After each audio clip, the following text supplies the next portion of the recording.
Spinoza détruit la Bible avec une seule phrase. L'Église l'a maudit pour ça. Imaginez un monde où prononcer une seule phrase peut vous faire perdre votre famille, vos amis, votre gagne-pain et même vous condamner à mort. Un monde où la vérité est si dangereuse qu'elle peut transformer un jeune homme brillant en paria absolu. C'est exactement ce qui est arrivé à Baruch Spinoza en 1656, quand il a osé dire quelque chose qui a fait trembler les fondements même de la civilisation occidentale. Mais avant de plonger dans cette histoire extraordinaire, si vous appréciez les récits inspirants qui changent notre vision du monde, n'oubliez pas de vous abonner à la chaîne pour ne manquer aucun moment de ces aventures humaines fascinantes. Et dites-moi dans les commentaires, de quel pays regardez-vous cette vidéo et à quelle heure? Je suis curieux de savoir où cette histoire de Spinoza vous trouve aujourd'hui. Si vous regardez sur votre téléphone, un petit like m'aiderait énormément à faire découvrir cette histoire à plus de personnes. Alors, que s'est-il passé exactement dans les rues d'Amsterdam ce jour fatidique? Pourquoi un jeune homme de 23 ans a-t-il provoqué une telle rage qu'on l'a maudit avec des mots si violents qu'ils font encore frissonner aujourd'hui? Et surtout, comment une simple phrase a-t-elle pu avoir le pouvoir de détruire des siècles de dogmes religieux? Pour comprendre l'ampleur de ce qui s'est passé, nous devons d'abord retourner dans l'Amsterdam du XVIIe siècle, une ville qui bouillonnait de tensions religieuses, d'espoirs brisés et de rêves de liberté. Car c'est dans ce contexte explosif qu'a grandi celui qui allait devenir l'un des penseurs les plus dangereux de l'histoire occidentale, l'Amsterdam du XVIIe siècle. Un refuge fragile. Pouvez-vous imaginer être forcé de fuir votre pays natal simplement parce que vous priez différemment? C'est exactement ce qui est arrivé aux ancêtres de Spinoza. En 1492, quand les rois catholiques d'Espagne ont expulsé tous les Juifs de leur territoire, des milliers de familles ont dû abandonner leurs maisons, leurs commerces, leurs souvenirs, pour chercher refuge ailleurs. Mais où pouvaient-ils aller? L'Europe du XVIe siècle n'était pas exactement accueillante envers les minorités religieuses. La France les rejetait. L'Angleterre les avait déjà expulsés depuis des siècles et l'Allemagne était déchirée par les guerres de religion. Il ne restait qu'un seul endroit où ils pouvaient espérer trouver la paix, les Pays-Bas et particulièrement Amsterdam. Amsterdam était alors en pleine révolution. Cette petite ville de marchands était en train de devenir la capitale économique de l'Europe. Pourquoi? Parce qu'elle avait compris quelque chose que les autres n'avaient pas saisi. La tolérance religieuse était bonne pour les affaires. Si vous acceptiez les marchands juifs, les artisans protestants, les banquiers catholiques, vous aviez accès à des réseaux commerciaux que vos concurrents ne pouvaient même pas imaginer. C'est dans ce contexte que la famille Spinoza s'est installée à Amsterdam. Le grand-père de Baruch, Abraham Spinoza, était un de ces réfugiés qui avaient tout perdu en Espagne. Imaginez son soulagement quand il a découvert qu'à Amsterdam, il pouvait enfin pratiquer sa religion ouvertement, sans crainte d'être arrêté ou pire encore. Mais cette tolérance avait un prix. La communauté juive d'Amsterdam savait qu'elle vivait en sursis. Un faux pas, un scandale, une controverse trop visible, et ils pouvaient perdre cette précieuse protection. C'est pourquoi ils ont développé un système de contrôle social extrêmement rigide. Tout membre de la communauté qui risquait d'attirer l'attention négative des autorités chrétiennes était immédiatement réprimé. La synagogue portugaise d'Amsterdam était devenue une forteresse de l'orthodoxie. Les rabbins surveillaient chaque mot, chaque geste, chaque pensée de leurs fidèles, car ils savaient que leur survie dépendait de leur capacité à paraître parfaitement inoffensifs aux yeux des autorités hollandaises. C'est dans cet environnement de surveillance constante et d'autocensure que Baruch Spinoza a grandi. Pouvez-vous imaginer l'effet que cela a eu sur un esprit aussi brillant et curieux que le sien?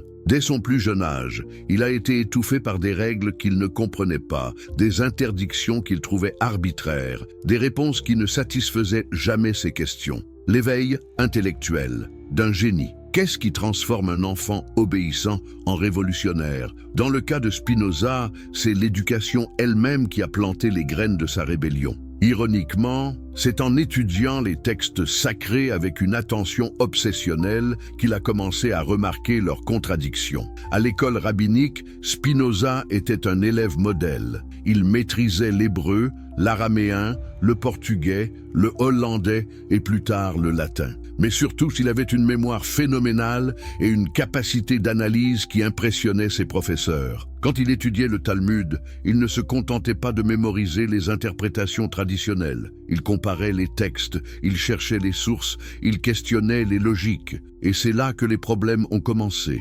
Pourquoi Moïse décrit-il sa propre mort dans le Deutéronome ? Comment peut-on expliquer que le même événement soit raconté différemment dans différents livres de la Bible ? Pourquoi certains passages semblent-ils avoir été écrits des siècles après les événements qu'ils décrivent ? Ces questions, Spinoza les posait innocemment au début. Il pensait que ses professeurs auraient des réponses satisfaisantes, mais ce qu'il a découvert l'a profondément choqué. Face à ces questions, les rabbins ne répondaient pas par des arguments logiques, ils répondaient par l'autorité. C'est écrit ainsi parce que c'est la volonté de Dieu. Il ne faut pas chercher à comprendre, il faut croire. Tes questions sont dangereuses, mon enfant. Mais Spinoza n'était pas le genre de personne à accepter parce que c'est écrit comme réponse. Son esprit rationnel exigeait des explications cohérentes. Et quand il ne les trouvait pas dans la tradition judaïque, il a commencé à les chercher ailleurs. C'est alors qu'il a découvert la philosophie de René Descartes.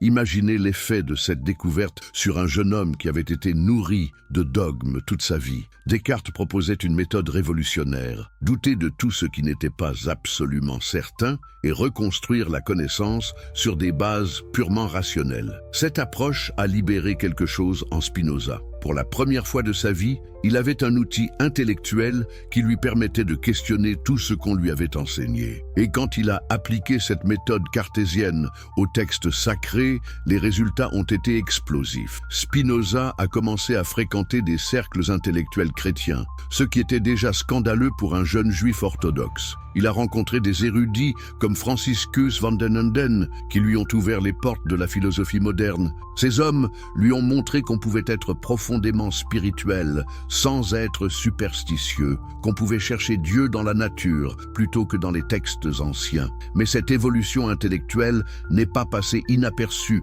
dans la communauté juive. Les rumeurs ont commencé à circuler. Le fils Spinoza pose des questions dangereuses. Il lit des livres interdits. Il fréquente des chrétiens. Il remet en question l'autorité des rabbins. Les dirigeants de la synagogue ont d'abord essayé l'approche douce. Ils ont convoqué le père de Baruch, Michael Spinoza, qui était un membre respecté de la communauté et un commerçant prospère. « Contrôlez votre fils », lui ont-ils dit. « Il va nous attirer des ennuis. » Michael Spinoza était dans une position impossible. D'un côté, il aimait son fils et reconnaissait son génie. De l'autre, ils savaient que la survie de leur famille et de toute la communauté dépendait de leur capacité à ne pas faire de vagues. Il a essayé de raisonner avec Baruch, de lui expliquer les dangers de ces questions. Mais comment peut-on convaincre un génie de cesser de penser ? La situation s'est envenimée quand Spinoza a commencé à exprimer ses doutes publiquement. Lors des discussions à la synagogue, il n'hésitait plus à contredire les rabbins. Il pointait du doigt les contradictions dans les textes sacrés. Il suggérait que certains passages de la Bible avaient été mal traduits ou mal interprétés. Mais le point de non-retour a été atteint quand quelqu'un a demandé directement à Spinoza ce qu'il pensait de l'inspiration divine de la Bible.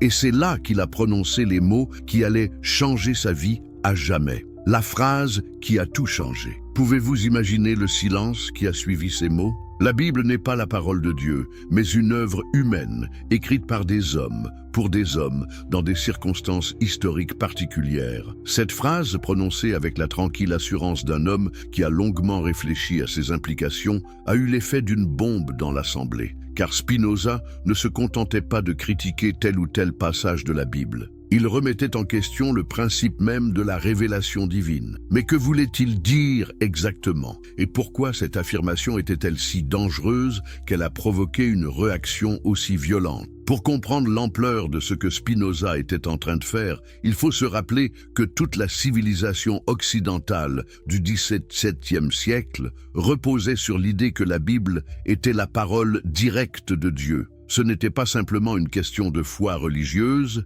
c'était le fondement même de l'autorité politique, sociale et morale. Les rois gouvernaient par droit divin. Les lois étaient justifiées par les commandements bibliques. L'organisation sociale était légitime parce qu'elle reflétait l'ordre voulu par Dieu. Si la Bible n'était qu'une œuvre humaine, alors tout cet édifice s'écroulait. Spinoza le savait parfaitement. Il avait développé une méthode d'analyse textuelle qui était révolutionnaire pour son époque. Il comparait les différentes versions de la Bible, il étudiait les langues originales, il recherchait les sources historiques et ses conclusions étaient implacables. Le Pentateuque, par exemple, ne pouvait pas avoir été écrit par Moïse comme le prétendait la tradition. Comment Moïse aurait-il pu décrire sa propre mort et sa sépulture? Comment aurait-il pu utiliser des expressions comme « jusqu'à ce jour » en parlant d'événements de son époque? Comment aurait-il pu mentionner des lieux et des peuples qui n'existaient pas de son vivant?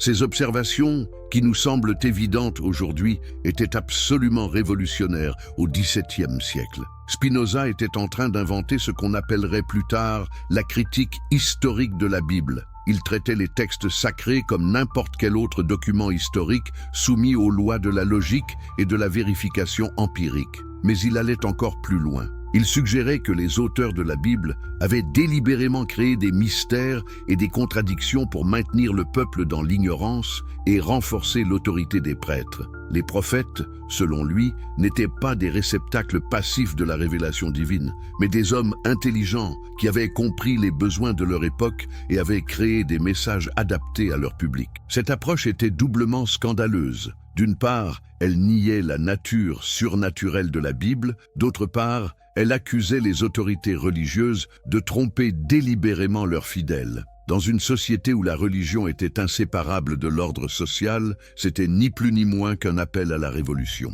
Les rabbins de la synagogue portugaise ont immédiatement compris les implications de ce que Spinoza était en train de dire. Si ces idées se répandaient, elles ne détruiraient pas seulement l'autorité religieuse juive, mais l'ensemble du système religieux sur lequel reposait la société européenne. Les autorités chrétiennes ne manqueraient pas de tenir la communauté juive pour responsable de cette subversion. Ils ont d'abord essayé de le faire taire par la persuasion. Des émissaires respectés ont été envoyés pour lui expliquer les dangers de ses positions. On lui a rappelé tout ce que la communauté avait fait pour sa famille depuis leur arrivée d'Espagne. On lui a expliqué que sa rébellion mettait en danger la vie de milliers de personnes innocentes. Mais Spinoza était inébranlable. Il ne pouvait pas renoncer à ce qu'il considérait comme la vérité simplement par commodité sociale. « Je ne peux pas faire semblant de croire ce que je sais être faux », répondait-il à ses interlocuteurs. « La vérité est plus importante que la paix. » C'est alors qu'on a essayé de le corrompre.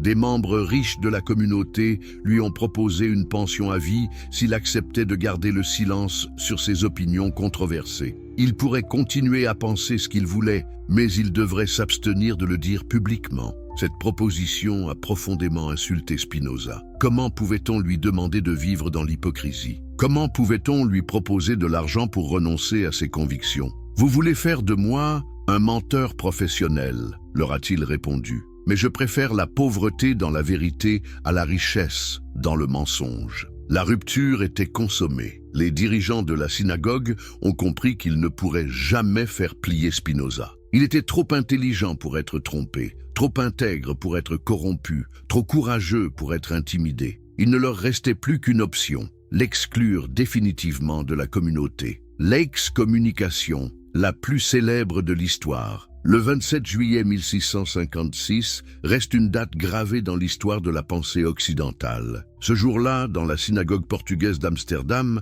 s'est déroulée l'une des excommunications les plus dramatiques et les plus conséquentes de tous les temps. Mais comment en est-on arrivé là? Comment une communauté qui avait fui la persécution pouvait-elle persécuter l'un de ses membres les plus brillants? Pour comprendre cette tragédie, il faut saisir la pression énorme sous laquelle vivait la communauté juive d'Amsterdam. Depuis des mois, Les rumeurs sur les opinions dangereuses de Spinoza avaient circulé au-delà de la communauté juive. Des intellectuels chrétiens commençaient à parler de ce jeune homme qui questionnait l'autorité de la Bible. Des théologiens s'inquiétaient de l'influence qu'il pourrait avoir sur leurs propres fidèles. Des membres du clergé faisaient pression sur les autorités civiles pour qu'elles prennent des mesures. La situation était devenue intenable. La communauté juive d'Amsterdam avait obtenu sa tolérance en promettant de ne jamais troubler l'ordre public. Or voilà qu'un de ses membres était en train de semer le doute sur les fondements mêmes de la civilisation chrétienne. Si les autorités hollandaises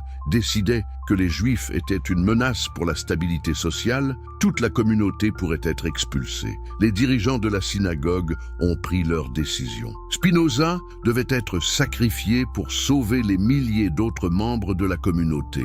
Mais il voulait que cette excommunication soit si terrifiante qu'elle dissuaderait à jamais quiconque de suivre son exemple. Le texte du RM, la formule d'excommunication, a été rédigé avec un soin particulier. Les rabbins ont puisé dans les malédictions les plus terrifiantes de la tradition biblique et talmudique. Ils voulaient créer un exemple qui marquerait les esprits pour les générations futures. Le jour de l'excommunication, la synagogue était pleine. Toute la communauté avait été convoquée pour assister à cet événement exceptionnel. L'atmosphère était lourde, presque électrique. Chacun comprenait qu'il était en train de vivre un moment historique. Spinoza était-il présent? Les témoignages divergent. Certains disent qu'il était là, debout au milieu de l'assemblée, le visage impassible, regardant ses anciens coreligionnaires prononcer sa condamnation. D'autres affirment qu'il avait refusé de venir, considérant que cette cérémonie était indigne de lui. Quoi qu'il en soit, quand le shamash a commencé à lire la formule d'excommunication, un silence de mort s'est abattu sur l'assemblée. Les mots étaient d'une violence inouïe, qu'il soit maudit le jour et maudit la nuit, maudit quand il se couche et maudit quand il se lève, maudit quand il sort et maudit quand il entre. Mais ce n'était que le début. Le texte continuait. Que l'Éternel ne lui pardonne jamais, que la colère et la fureur de l'Éternel s'embrasent désormais contre cet homme et fassent venir sur lui toutes les malédictions écrites dans le livre de la loi.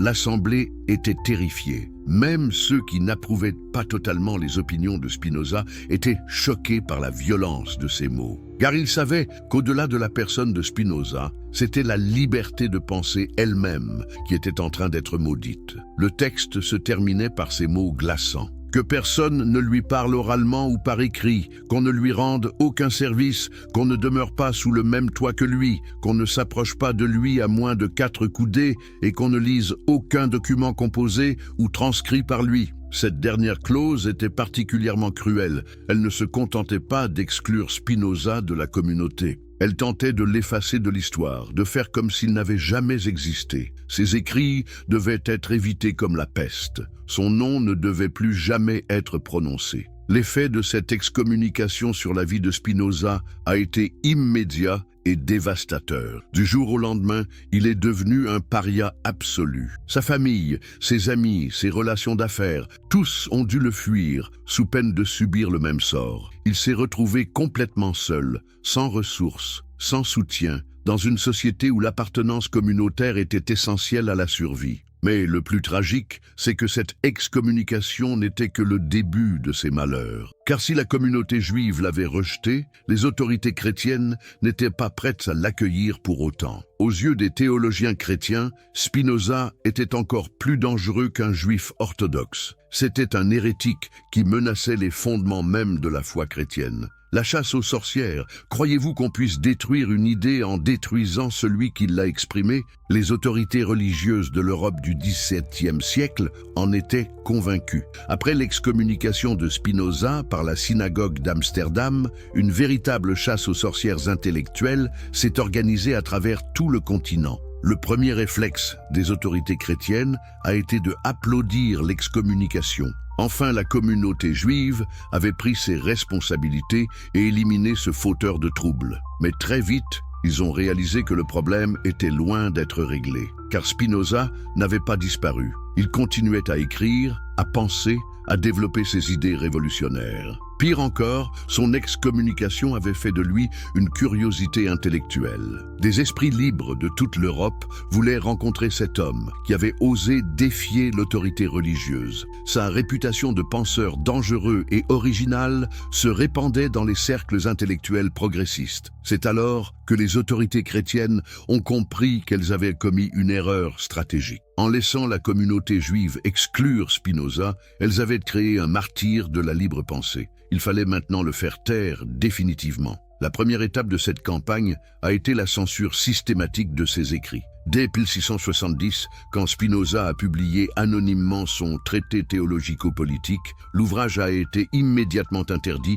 dans la plupart des pays européens. Les autorités hollandaises, pourtant réputées pour leur tolérance, ont cédé aux pressions des églises et ont fait saisir tous les exemplaires qu'elles pouvaient trouver. Mais comment interdire un livre qui circulait déjà dans toute l'Europe ? Les idées de Spinoza étaient comme un virus intellectuel. Plus on essayait de les supprimer, plus elles se propageaient. Des copies clandestines circulaient de main en main, des résumés étaient diffusés sous le manteau, des professeurs courageux enseignaient ces théories dans le secret de leur cabinet. Face à cet échec, les autorités ont durci leur répression. En France, la simple possession d'un ouvrage de Spinoza était passible de prison. En Espagne, l'Inquisition a ajouté son nom à la liste des auteurs absolument interdits. En Angleterre, les universités ont interdit à leurs professeurs de mentionner ces théories, même pour les réfuter. Mais la persécution ne se limitait pas aux livres. C'était la personne même de Spinoza qui était devenue une cible. Des fanatiques religieux avaient mis sa tête à prix. Des prêtres prêchaient que tuer Spinoza serait un acte méritoire aux yeux de Dieu. L'homme qui avait osé questionner la Bible était devenu l'ennemi public numéro 1 de la chrétienté. Cette menace constante a profondément marqué la vie de Spinoza. Il a dû quitter Amsterdam pour s'installer dans des villages reculés, changeant régulièrement de résidence pour échapper à ses poursuivants. Il vivait sous de faux noms, évitait les lieux publics, limitait ses contacts au strict minimum. Mais même dans cet isolement forcé, il continuait à travailler, car il avait compris que ses idées étaient plus importantes que sa sécurité personnelle. Il polissait des lentilles pour gagner sa vie, métier qui lui permettait de travailler dans la solitude et consacrer tout son temps libre à l'écriture de son œuvre majeure, l'Éthique. Cette œuvre, qu'il n'a jamais osé publier de son vivant, était encore plus révolutionnaire que ses écrits précédents. Spinoza y développait une vision du monde totalement nouvelle, qui remettait en question non seulement la religion, mais aussi la philosophie traditionnelle, la politique et même la psychologie humaine. Au cœur de ce système se trouvait une idée si radicale qu'elle faisait trembler les autorités, l'idée que Dieu et la nature ne faisaient qu'un. Cette conception, qu'on appellerait plus tard le panthéisme, détruisait d'un coup toute la théologie traditionnelle. Si Dieu était la nature, alors il n'y avait plus de miracles, plus de révélations, plus de providence divine. Tout dans l'univers obéissait aux lois naturelles, y compris les comportements humains. Cette vision était si dangereuse que même les amis de Spinoza l'ont supplié de ne pas la publier. Ils savaient qu'elle signerait son arrêt de mort, car si ces attaques contre la Bible avaient déjà provoqué une tempête, cette remise en question de l'existence même de Dieu provoquerait un ouragan. Spinoza a finalement accepté de garder l'éthique dans ses tiroirs, mais il n'a jamais renoncé à ses idées. Jusqu'à sa mort, en 1677, il a continué à les développer, à les affiner, à les transmettre à un petit cercle de disciples fidèles. Ces disciples, qui risquaient leur vie en fréquentant le philosophe maudit, ont joué un rôle crucial dans la survie de son œuvre. Ils ont copié ses manuscrits, les ont cachés, les ont fait circuler dans le plus grand secret. Grâce à eux, les idées de Spinoza ont survécu à toutes les persécutions, car c'est là le paradoxe de cette histoire. Plus on a essayé de détruire Spinoza, plus son influence a grandi. Chaque interdiction, chaque persécution, chaque tentative de censure n'a fait que prouver l'importance de ce qu'il avait à dire. Les autorités religieuses, en s'acharnant contre lui, ont involontairement démontré que ses idées étaient effectivement dangereuses pour leur pouvoir. Et cette influence n'a cessé de croître, après sa mort. Quand l'Éthique a finalement été publiée en 1677, elle a provoqué une révolution intellectuelle qui se ressent encore aujourd'hui. Des penseurs comme Goethe, Hegel, Schopenhauer et même Einstein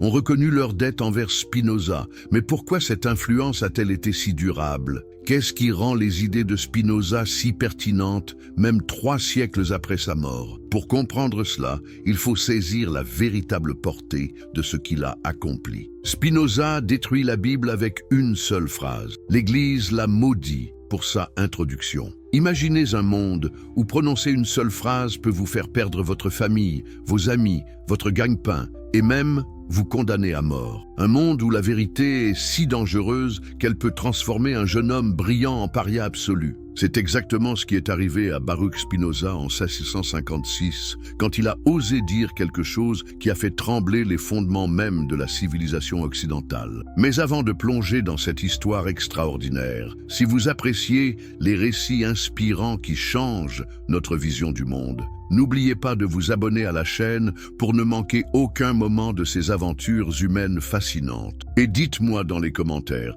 de quel pays regardez-vous cette vidéo et à quelle heure? Je suis curieux de savoir où cette histoire de Spinoza vous trouve aujourd'hui. Si vous regardez sur votre téléphone, un petit like m'aiderait énormément à faire découvrir cette histoire à plus de personnes. Alors, que s'est-il passé exactement dans les rues d'Amsterdam ce jour fatidique? Pourquoi un jeune homme de 23 ans a-t-il provoqué une telle rage qu'on l'a maudit avec des mots si violents qu'ils font encore frissonner aujourd'hui? Et surtout, comment une simple phrase a-t-elle pu avoir le pouvoir de détruire des siècles de dogmes religieux? Pour comprendre l'ampleur de ce qui s'est passé, nous devons d'abord retourner dans l'Amsterdam du XVIIe siècle, une ville qui bouillonnait de tensions religieuses, d'espoirs brisés et de rêves de liberté. Car c'est dans ce contexte explosif qu'a grandi celui qui allait devenir l'un des penseurs les plus dangereux de l'histoire occidentale, l'Amsterdam du XVIIe siècle. Un refuge fragile. Pouvez-vous imaginer être forcé de fuir votre pays natal simplement parce que vous priez différemment? C'est exactement ce qui est arrivé aux ancêtres de Spinoza. En 1492, quand les rois catholiques d'Espagne ont expulsé tous les Juifs de leur territoire, des milliers de familles ont dû abandonner leurs maisons, leurs commerces, leurs souvenirs, pour chercher refuge ailleurs. Mais où pouvaient-ils aller? L'Europe du XVIe siècle n'était pas exactement accueillante envers les minorités religieuses. La France les rejetait. L'Angleterre les avait déjà expulsés depuis des siècles et l'Allemagne était déchirée par les guerres de religion. Il ne restait qu'un seul endroit où ils pouvaient espérer trouver la paix, les Pays-Bas et particulièrement Amsterdam. Amsterdam était alors en pleine révolution. Cette petite ville de marchands était en train de devenir la capitale économique de l'Europe. Pourquoi? Parce qu'elle avait compris quelque chose que les autres n'avaient pas saisi. La tolérance religieuse était bonne pour les affaires. Si vous acceptiez les marchands juifs, les artisans protestants, les banquiers catholiques, vous aviez accès à des réseaux commerciaux que vos concurrents ne pouvaient même pas imaginer. C'est dans ce contexte que la famille Spinoza s'est installée à Amsterdam. Le grand-père de Baruch, Abraham Spinoza, était un de ces réfugiés qui avaient tout perdu en Espagne. Imaginez son soulagement quand il a découvert qu'à Amsterdam, il pouvait enfin pratiquer sa religion ouvertement, sans crainte d'être arrêté ou pire encore. Mais cette tolérance avait un prix. La communauté juive d'Amsterdam savait qu'elle vivait en sursis. Un faux pas, un scandale, une controverse trop visible, et ils pouvaient perdre cette précieuse protection. C'est pourquoi ils ont développé un système de contrôle social extrêmement rigide. Tout membre de la communauté qui risquait d'attirer l'attention négative des autorités chrétiennes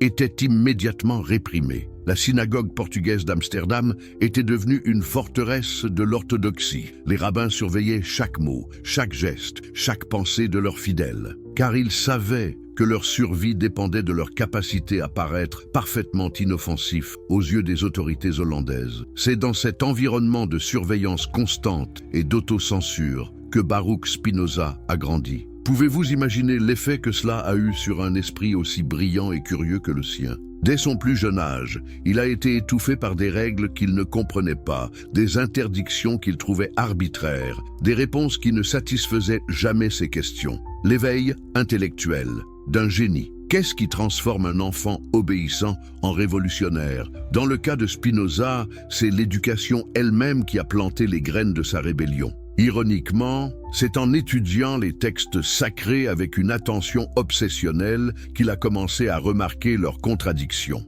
À l'école rabbinique, Spinoza était un élève modèle. Il maîtrisait l'hébreu, l'araméen, le portugais, le hollandais et plus tard le latin. Mais surtout, il avait une mémoire phénoménale et une capacité d'analyse qui impressionnait ses professeurs. Quand il étudiait le Talmud, il ne se contentait pas de mémoriser les interprétations traditionnelles. Il comparait les textes, il cherchait les sources, il questionnait les logiques. Et c'est là que les problèmes ont commencé. Pourquoi Moïse décrit-il sa propre mort dans le Deutéronome? Comment peut-on expliquer que le même événement soit raconté différemment dans différents livres de la Bible? Pourquoi certains passages semblent-ils avoir été écrits des siècles après les événements qu'ils décrivent? Ces questions, Spinoza les posait innocemment au début. Il pensait que ses professeurs auraient des réponses satisfaisantes, mais ce qu'il a découvert l'a profondément choqué. Face à ces questions, les rabbins ne répondaient pas par des arguments logiques, ils répondaient par l'autorité. C'est écrit ainsi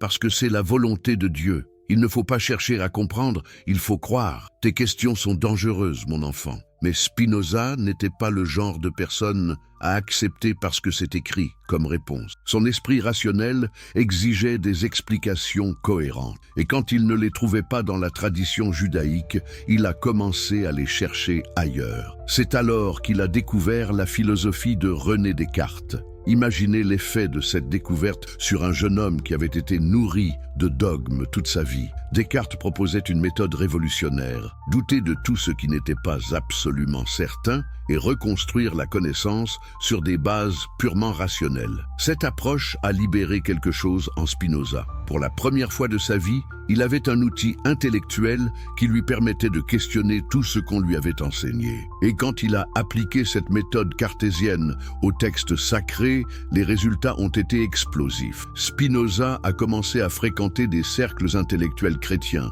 ce qui était déjà scandaleux pour un jeune juif orthodoxe. Il a rencontré des érudits comme Franciscus van den Enden qui lui ont ouvert les portes de la philosophie moderne. Ces hommes lui ont montré qu'on pouvait être profondément spirituel sans être superstitieux, qu'on pouvait chercher Dieu dans la nature plutôt que dans les textes anciens. Mais cette évolution intellectuelle n'est pas passée inaperçue dans la communauté juive. Les rumeurs ont commencé à circuler. Le fils Spinoza pose des questions dangereuses. Il lit des livres interdits. Il fréquente des chrétiens. Il remet en question l'autorité des rabbins. Les dirigeants de la synagogue ont d'abord essayé l'approche douce.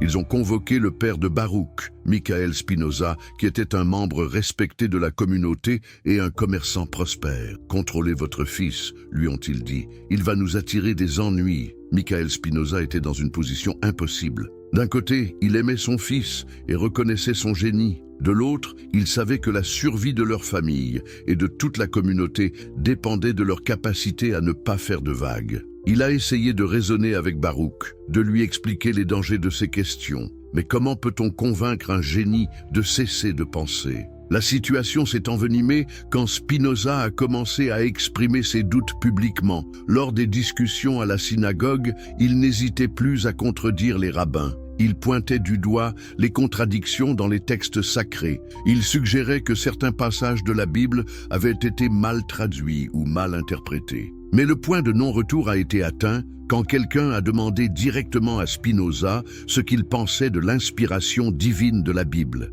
Et c'est là qu'il a prononcé les mots qui allaient changer sa vie à jamais. La phrase qui a tout changé. Pouvez-vous imaginer le silence qui a suivi ces mots ? La Bible n'est pas la parole de Dieu, mais une œuvre humaine, écrite par des hommes, pour des hommes, dans des circonstances historiques particulières. Cette phrase, prononcée avec la tranquille assurance d'un homme qui a longuement réfléchi à ses implications, a eu l'effet d'une bombe dans l'Assemblée. Car Spinoza ne se contentait pas de critiquer tel ou tel passage de la Bible. Il remettait en question le principe même de la révélation divine. Mais que voulait-il dire exactement? Et pourquoi cette affirmation était-elle si dangereuse qu'elle a provoqué une réaction aussi violente? Pour comprendre l'ampleur de ce que Spinoza était en train de faire, il faut se rappeler que toute la civilisation occidentale du XVIIe siècle reposait sur l'idée que la Bible était la parole directe de Dieu. Ce n'était pas simplement une question de foi religieuse, c'était le fondement même de l'autorité politique, sociale et morale. Les rois gouvernaient par droit divin. Les lois étaient justifiées par les commandements bibliques. L'organisation sociale était légitime parce qu'elle reflétait l'ordre voulu par Dieu. Si la Bible n'était qu'une œuvre humaine, alors tout cet édifice s'écroulait. Spinoza le savait parfaitement. Il avait développé une méthode d'analyse textuelle qui était révolutionnaire pour son époque. Il comparait les différentes versions de la Bible, il étudiait les langues originales, il recherchait les sources historiques et ses conclusions étaient implacables. Le Pentateuque, par exemple, ne pouvait pas avoir été écrit par Moïse comme le prétendait la tradition. Comment Moïse aurait-il pu décrire sa propre mort et sa sépulture? Comment aurait-il pu utiliser des expressions comme « jusqu'à ce jour » en parlant d'événements de son époque? Comment aurait-il pu mentionner des lieux et des peuples qui n'existaient pas de son vivant? Ces observations, qui nous semblent évidentes aujourd'hui, étaient absolument révolutionnaires au XVIIe siècle. Spinoza était en train d'inventer ce qu'on appellerait plus tard la critique historique de la Bible. Il traitait les textes sacrés comme n'importe quel autre document historique soumis aux lois de la logique et de la vérification empirique. Mais il allait encore plus loin. Il suggérait que les auteurs de la Bible avaient délibérément créé des mystères et des contradictions pour maintenir le peuple dans l'ignorance et renforcer l'autorité des prêtres. Les prophètes, selon lui, n'étaient pas des réceptacles passifs de la révélation divine, mais des hommes intelligents qui avaient compris les besoins de leur époque et avaient créé des messages adaptés à leur public. Cette approche était doublement scandaleuse. D'une part, elle niait la nature surnaturelle de la Bible, d'autre part, elle accusait les autorités religieuses de tromper délibérément leurs fidèles. Dans une société où la religion était inséparable de l'ordre social, c'était ni plus ni moins qu'un appel à la révolution.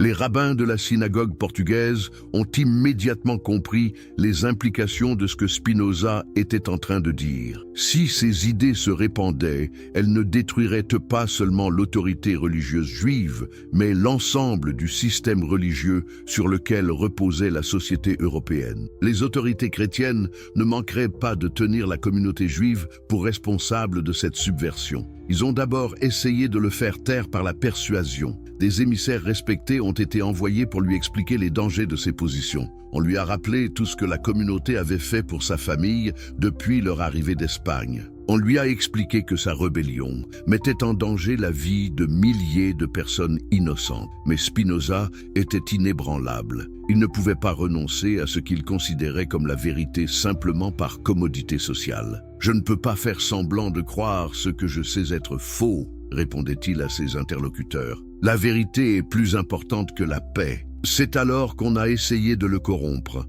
Des membres riches de la communauté lui ont proposé une pension à vie s'il acceptait de garder le silence sur ses opinions controversées. Il pourrait continuer à penser ce qu'il voulait, mais il devrait s'abstenir de le dire publiquement. Cette proposition a profondément insulté Spinoza. Comment pouvait-on lui demander de vivre dans l'hypocrisie? Comment pouvait-on lui proposer de l'argent pour renoncer à ses convictions? « Vous voulez faire de moi un menteur professionnel », leur a-t-il répondu. « Mais je préfère la pauvreté dans la vérité à la richesse dans le mensonge. » La rupture était consommée. Les dirigeants de la synagogue ont compris qu'ils ne pourraient jamais faire plier Spinoza. Il était trop intelligent pour être trompé, trop intègre pour être corrompu, trop courageux pour être intimidé. Il ne leur restait plus qu'une option, l'exclure définitivement de la communauté. L'excommunication, la plus célèbre de l'histoire. Le 27 juillet 1656 reste une date gravée dans l'histoire de la pensée occidentale. Ce jour-là, dans la synagogue portugaise d'Amsterdam,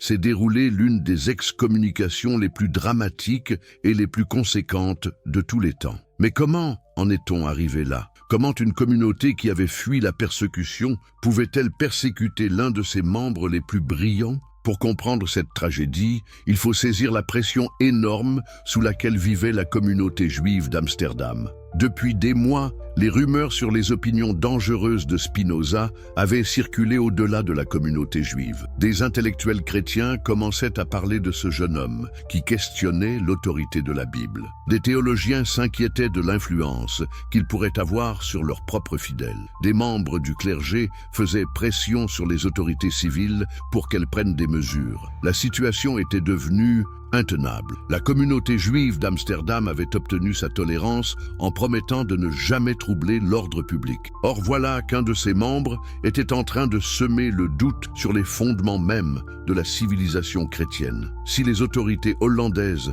décidaient que les Juifs étaient une menace pour la stabilité sociale, toute la communauté pourrait être expulsée. Les dirigeants de la synagogue ont pris leur décision. Spinoza devait être sacrifié pour sauver les milliers d'autres membres de la communauté. Mais il voulait que cette excommunication soit si terrifiante qu'elle dissuaderait à jamais quiconque de suivre son exemple. Le texte du RM, la formule d'excommunication, a été rédigé avec un soin particulier. Les rabbins ont puisé dans les malédictions les plus terrifiantes de la tradition biblique et talmudique.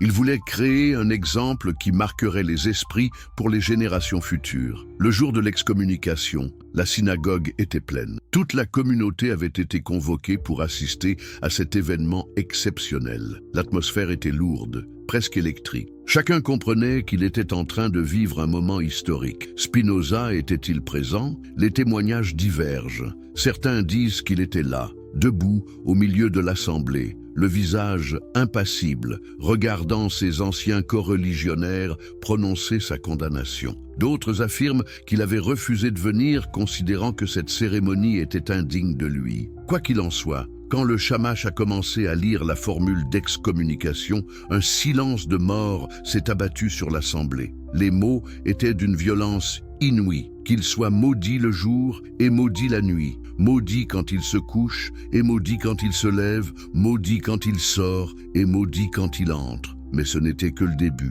Le texte continuait. Que l'Éternel ne lui pardonne jamais, que la colère et la fureur de l'Éternel s'embrasent désormais contre cet homme et fassent venir sur lui toutes les malédictions écrites dans le livre de la loi. L'assemblée était terrifiée. Même ceux qui n'approuvaient pas totalement les opinions de Spinoza étaient choqués par la violence de ces mots. Car ils savaient qu'au-delà de la personne de Spinoza, c'était la liberté de penser elle-même qui était en train d'être maudite. Le texte se terminait par ces mots glaçants. Que personne ne lui parle oralement ou par écrit, qu'on ne lui rende aucun service, qu'on ne demeure pas sous le même toit que lui, qu'on ne s'approche pas de lui à moins de 4 coudées et qu'on ne lise aucun document composé ou transcrit par lui. Cette dernière clause était particulièrement cruelle. Elle ne se contentait pas d'exclure Spinoza de la communauté. Elle tentait de l'effacer de l'histoire, de faire comme s'il n'avait jamais existé. Ses écrits devaient être évités comme la peste.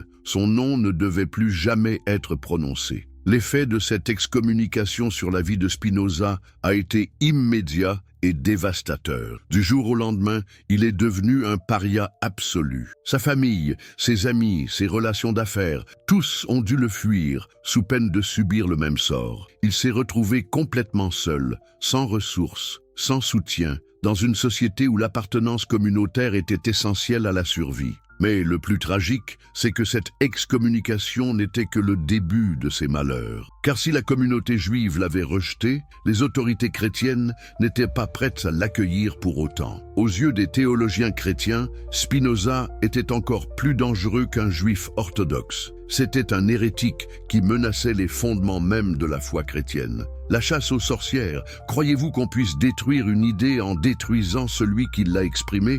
Les autorités religieuses de l'Europe du XVIIe siècle en étaient convaincues. Après l'excommunication de Spinoza par la synagogue d'Amsterdam, une véritable chasse aux sorcières intellectuelles s'est organisée à travers tout le continent. Le premier réflexe des autorités chrétiennes a été de applaudir l'excommunication. Enfin, la communauté juive avait pris ses responsabilités et éliminé ce fauteur de troubles. Mais très vite, ils ont réalisé que le problème était loin d'être réglé, car Spinoza n'avait pas disparu. Il continuait à écrire, à penser, à développer ses idées révolutionnaires. Pire encore, son excommunication avait fait de lui une curiosité intellectuelle. Des esprits libres de toute l'Europe voulaient rencontrer cet homme qui avait osé défier l'autorité religieuse. Sa réputation de penseur dangereux et original se répandait dans les cercles intellectuels progressistes. C'est alors que les autorités chrétiennes ont compris qu'elles avaient commis une erreur stratégique. En laissant la communauté juive exclure Spinoza,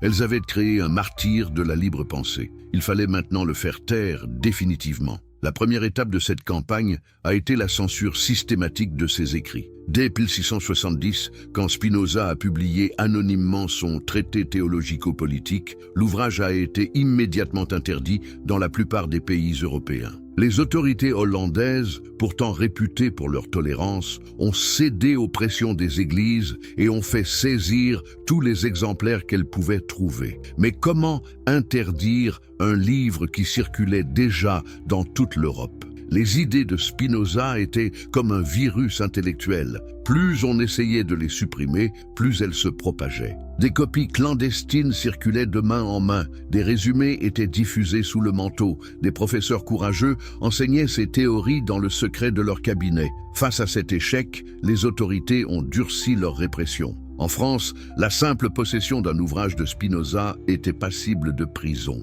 En Espagne, l'Inquisition a ajouté son nom à la liste des auteurs absolument interdits. En Angleterre, les universités ont interdit à leurs professeurs de mentionner ces théories, même pour les réfuter. Mais la persécution ne se limitait pas aux livres. C'était la personne même de Spinoza qui était devenue une cible. Des fanatiques religieux avaient mis sa tête à prix. Des prêtres prêchaient que tuer Spinoza serait un acte méritoire aux yeux de Dieu. L'homme qui avait osé questionner la Bible était devenu l'ennemi public numéro 1 de la chrétienté. Cette menace constante a profondément marqué la vie de Spinoza. Il a dû quitter Amsterdam pour s'installer dans des villages reculés, changeant régulièrement de résidence pour échapper à ses poursuivants. Il vivait sous de faux noms, évitait les lieux publics, limitait ses contacts au strict minimum. Mais même dans cet isolement forcé, il continuait à travailler, car il avait compris que ses idées étaient plus importantes que sa sécurité personnelle. Il polissait des lentilles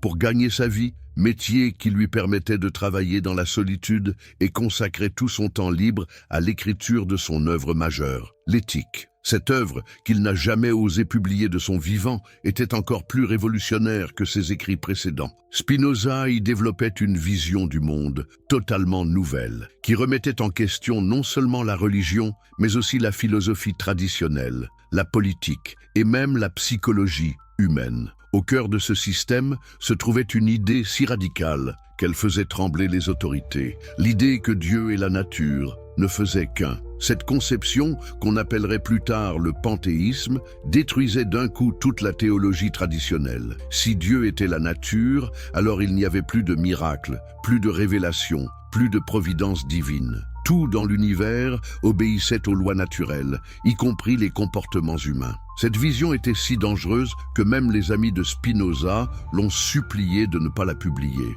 Ils savaient qu'elle signerait son arrêt de mort, car si ces attaques contre la Bible avaient déjà provoqué une tempête, cette remise en question de l'existence même de Dieu provoquerait un ouragan. Spinoza a finalement accepté de garder l'éthique dans ses tiroirs, mais il n'a jamais renoncé à ses idées. Jusqu'à sa mort, en 1677, il a continué à les développer, à les affiner, à les transmettre à un petit cercle de disciples fidèles. Ces disciples, qui risquaient leur vie en fréquentant le philosophe maudit, ont joué un rôle crucial dans la survie de son œuvre. Ils ont copié ses manuscrits, les ont cachés, les ont fait circuler dans le plus grand secret. Grâce à eux, les idées de Spinoza ont survécu à toutes les persécutions, car c'est là le paradoxe de cette histoire. Plus on a essayé de détruire Spinoza, plus son influence a grandi. Chaque interdiction, chaque persécution, chaque tentative de censure n'a fait que prouver l'importance de ce qu'il avait à dire. Les autorités religieuses, en s'acharnant contre lui, ont involontairement démontré que ses idées étaient effectivement dangereuses pour leur pouvoir. Et cette influence n'a cessé de croître après sa mort. Quand l'Éthique a finalement été publiée en 1677, elle a provoqué une révolution intellectuelle qui se ressent encore aujourd'hui. Des penseurs comme Goethe, Hegel, Schopenhauer et même Einstein ont reconnu leur dette envers Spinoza. Mais pourquoi cette influence a-t-elle été si durable? Qu'est-ce qui rend les idées de Spinoza si pertinentes, même 3 siècles après sa mort? Pour comprendre cela, il faut saisir la véritable portée de ce qu'il a accompli. L'héritage immortel d'un rebelle. Avant de plonger dans l'extraordinaire impact que Spinoza a eu sur notre monde moderne, laissez-moi vous rappeler que si vous appréciez ces histoires qui révèlent comment un seul homme peut changer le cours de l'histoire, n'oubliez pas de vous abonner à la chaîne pour ne manquer aucune de ces aventures humaines fascinantes. D'ailleurs, dites-moi dans les commentaires de quel pays vous nous regardez et à quelle heure vous découvrez cette histoire aujourd'hui. Je suis toujours émerveillé de voir comment l'héritage de Spinoza continue de nous rassembler à travers le monde entier. Et si vous regardez depuis votre téléphone, un petit like m'aiderait énormément à faire connaître cette histoire inspirante à encore plus de personnes. Vous êtes-vous déjà demandé ce qui arrive aux idées révolutionnaires après la mort de celui qui les a conçues? Est-ce qu'elles meurent avec lui ou est-ce qu'elles trouvent une vie propre, se propageant comme des graines portées par le vent? L'histoire de Spinoza après sa mort est peut-être encore plus fascinante que sa vie elle-même. Quand Baruch Spinoza s'est éteint le 21 février 1677 dans sa modeste chambre de La Haye, il était loin de se douter qu'il venait de léguer à l'humanité l'une des révolutions intellectuelles les plus profondes de tous les temps. Cet homme qui avait vécu dans l'ombre, persécuté, isolé, incompris, allait devenir l'un des penseurs les plus influents de l'histoire occidentale. Mais comment ces idées ont-elles survécu à la répression acharnée dont elles faisaient l'objet? Comment un système de pensée si radical a-t-il pu s'imposer dans une Europe dominée par l'orthodoxie religieuse? Pour comprendre ce miracle intellectuel, il faut d'abord saisir ce qui rendait la philosophie de Spinoza si révolutionnaire. Au cœur de sa pensée se trouvait une idée si simple et pourtant si bouleversante qu'elle remettait en question toute la vision traditionnelle du monde. Cette idée, c'était que la réalité tout entière n'était qu'une seule et même substance, qu'il appelait tantôt Dieu, tantôt nature. Deus sive natura, Dieu ou la nature. Cette formule latine résumait à elle seule une révolution conceptuelle qui allait transformer la philosophie, la science et même la spiritualité. Pouvez-vous imaginer ce que cette idée avait de scandaleux pour ses contemporains? En identifiant Dieu à la nature,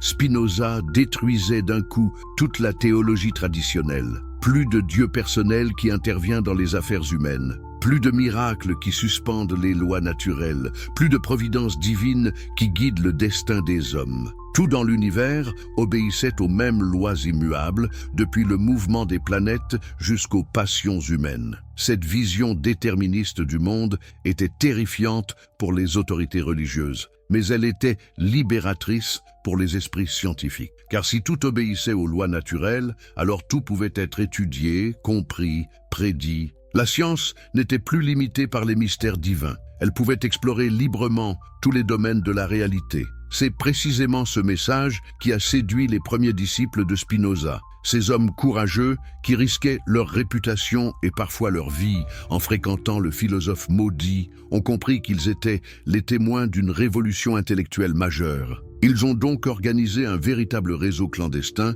pour préserver et diffuser ces idées. Le plus fidèle de ses disciples était Georg Hermann Schuller, un médecin allemand qui avait rencontré Spinoza dans les dernières années de sa vie. Schuller était fasciné par la cohérence du système spinoziste et par sa capacité à répondre aux questions les plus fondamentales de l'existence humaine. Il a consacré sa vie à faire connaître l'œuvre de son maître. Mais le travail de préservation le plus important a été accompli par Lodewijk Mayer, un ami de longue date de Spinoza. Mayer était un érudit polyglotte qui maîtrisait le latin, le grec, l'hébreu et plusieurs langues modernes. Il avait aidé Spinoza à rédiger certains de ses ouvrages et connaissait intimement sa pensée. Quand Spinoza est mort, Mayer s'est trouvé face à un dilemme terrible. Il possédait les manuscrits de l'Éthique, l'œuvre majeure du philosophe, mais il savait que leur publication provoquerait une tempête. Fallait-il prendre le risque de les publier, au risque de déclencher une nouvelle vague de persécution? Ou fallait-il les garder secrets, au risque de voir disparaître à jamais cette contribution majeure à la pensée humaine? Meyer a choisi le courage. Quelques mois après la mort de Spinoza, il a organisé la publication clandestine des œuvres posthumes de Spinoza. L'ouvrage a été imprimé en secret, sans nom d'auteur, sans nom d'éditeur, sans lieu de publication. Seuls les initiés savaient que ces opéra postuma contenaient le testament intellectuel de l'homme le plus dangereux d'Europe. L'effet de cette publication a été immédiat et considérable. En quelques mois, des copies ont circulé dans toute l'Europe. Des intellectuels courageux ont commencé à étudier et à commenter cette œuvre extraordinaire. Malgré toutes les interdictions, malgré toutes les persécutions, les idées de Spinoza ont commencé à germer dans les esprits les plus avancés de leur époque. Mais ce qui est remarquable, c'est la façon dont ces idées ont évolué et se sont adaptées aux différents contextes culturels. En Allemagne, elles ont nourri le développement de l'idéalisme philosophique. Des penseurs comme Fichte, Schelling et surtout Hegel ont puisé dans la vision spinoziste de l'unité de la réalité pour construire leur propre système philosophique. Hegel, en particulier, a reconnu sa dette envers Spinoza en déclarant « Être spinoziste est le point de départ essentiel de toute philosophie ». Cette reconnaissance n'était pas anodine. Elle signifiait que Spinoza était devenu une référence incontournable pour quiconque voulait penser sérieusement les questions fondamentales de l'existence. En France, l'influence de Spinoza s'est exercée différemment. Les philosophes des Lumières, comme Diderot et d'Holbach, ont été fascinés par sa critique de la religion et par sa vision naturaliste du monde. Ils ont vu en lui un précurseur de leur combat contre l'obscurantisme religieux et pour la liberté de penser. Mais c'est peut-être dans le domaine de la science que l'influence de Spinoza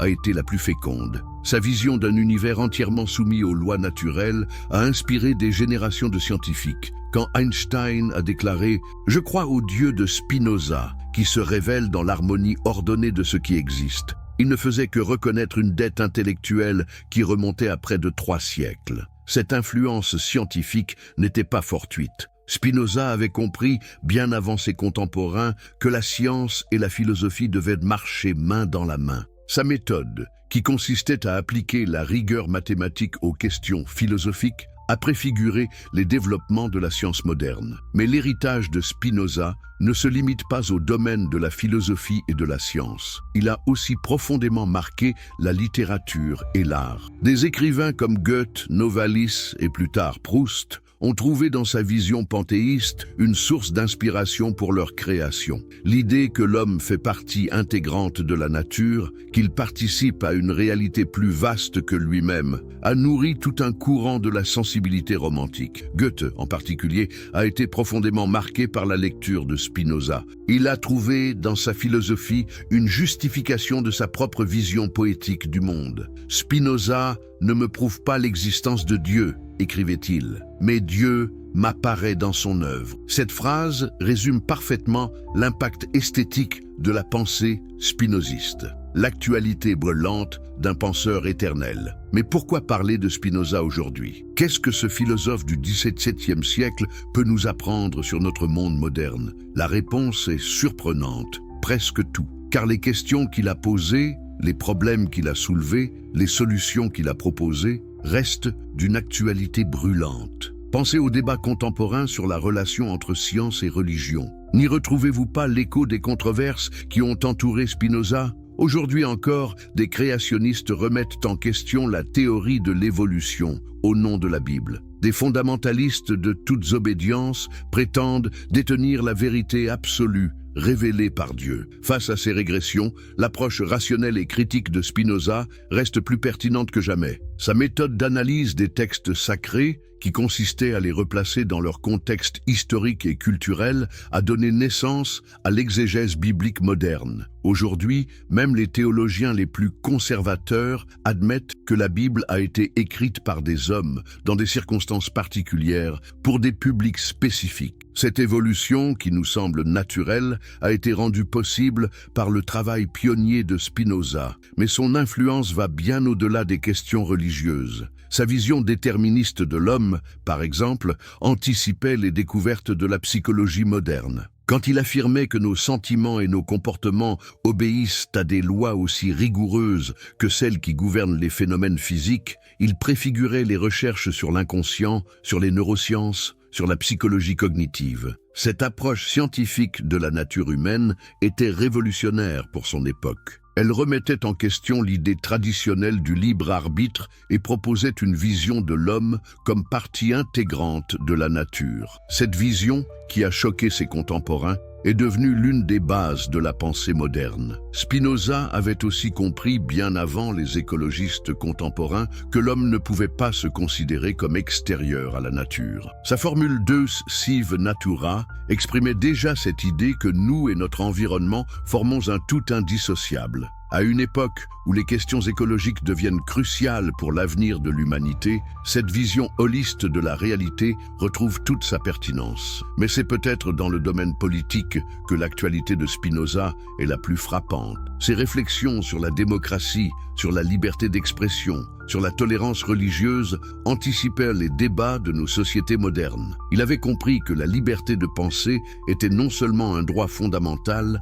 mais aussi une nécessité pour le développement de toute société. Dans son traité théologico-politique, il développait une théorie de la liberté d'expression qui reste d'une modernité saisissante. Il affirmait que l'État n'avait pas le droit de contrôler les opinions privées des citoyens, que la diversité des croyances était un facteur de richesse sociale, que la tolérance était plus efficace que la répression pour maintenir la paix civile. Ces idées, qui nous semblent évidentes aujourd'hui, étaient révolutionnaires au XVIIe siècle. Elles ont contribué à forger l'idéologie démocratique moderne. Quand nous défendons la liberté de conscience, la séparation de l'Église et de l'État, le pluralisme religieux, nous appliquons des principes que Spinoza avait formulés il y a plus de 3 siècles. Mais l'héritage de Spinoza ne se limite pas aux idées. Il nous a aussi légué un exemple de courage intellectuel qui reste inspirant. À une époque où les pressions sociales, économiques et politiques peuvent pousser les intellectuels au conformisme, l'exemple de Spinoza nous rappelle que la vérité vaut tous les sacrifices. Car n'oublions jamais le prix qu'il a payé pour ses convictions. Excommunié par sa communauté, rejeté par la société, menacé de mort, vivant dans la pauvreté et l'isolement, il aurait pu à tout moment renoncer à ses idées dangereuses. Il lui aurait suffi de se rétracter, de demander pardon, de promettre de ne plus jamais remettre en question l'autorité religieuse. Mais il a préféré rester fidèle à ses convictions, même au prix de sa tranquillité et de sa sécurité. Cette intégrité intellectuelle, cette fidélité à soi-même, cette capacité à résister aux pressions sociales font de lui un modèle pour tous ceux qui refusent de sacrifier la vérité à la facilité. Son exemple nous interpelle particulièrement à notre époque où les réseaux sociaux peuvent transformer n'importe quelle opinion controversée en tempête médiatique. Combien d'intellectuels contemporains auraient le courage de Spinoza face à une campagne de harcèlement en ligne? Combien seraient prêts à sacrifier leur confort pour défendre leurs convictions? La révolution silencieuse. Pourtant, l'influence de Spinoza sur notre monde moderne ne s'est pas exercée de manière spectaculaire. Il n'y a pas eu de révolution spinoziste comparable à la Révolution française ou à la Révolution industrielle. Son impact a été plus subtil, plus profond, plus durable. C'est ce qu'on pourrait appeler une révolution silencieuse. Cette révolution s'est d'abord opérée dans les esprits. Génération après génération, des penseurs ont lu Spinoza, ont été transformés par ses idées et ont à leur tour influencé leur époque. Chaque lecteur de l'Éthique devenait un agent de propagation de sa vision du monde. Cette propagation s'est faite de manière souterraine, presque clandestine. Les idées de Spinoza étaient trop dangereuses pour être enseignées ouvertement dans les universités. Elles se transmettaient donc par d'autres canaux. Conversations privées, correspondances secrètes, cercles d'initiés. Cette diffusion clandestine leur a donné une force particulière, comme si elles étaient chargées d'une énergie révolutionnaire. Mais cette révolution silencieuse n'en était pas moins efficace. Elle a progressivement transformé notre façon de penser la religion, la science, la politique, la morale. Elle a contribué à forger la mentalité moderne avec ses valeurs de rationalité, de tolérance, de liberté individuelle. Aujourd'hui, nous vivons dans un monde largement spinoziste sans le savoir. Quand nous appliquons la méthode scientifique pour comprendre les phénomènes naturels, nous suivons l'exemple de Spinoza. Quand nous revendiquons la liberté de conscience, nous appliquons ces principes. Quand nous refusons de soumettre notre raison à l'autorité religieuse, nous marchons sur ses traces. Cette révolution silencieuse continue encore aujourd'hui. Dans les laboratoires de recherche, où les scientifiques explorent les mystères de l'univers avec la conviction spinoziste